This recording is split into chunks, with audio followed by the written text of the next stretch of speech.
All of us, like sheep, have gone astray.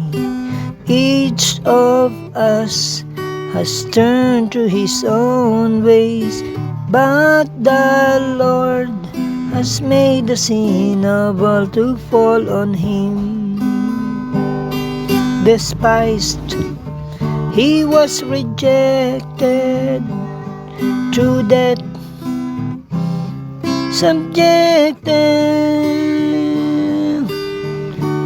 Instead of me, he took the blame, the misery. Instead of me, he suffered silent agony, and in that final breath, he died alone, the sinner's death.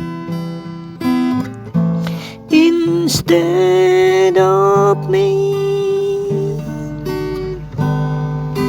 willingly he made his glory veiled, traded wealth to wear the piercing crown.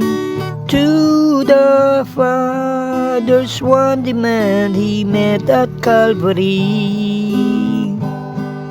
Alone, stripped of his majesty, he cried, "Thou hast forsaken me."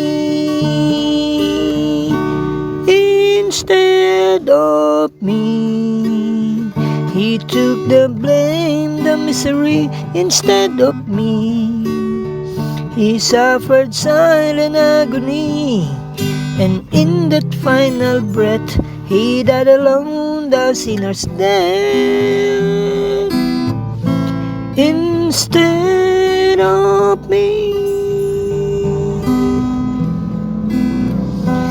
instead of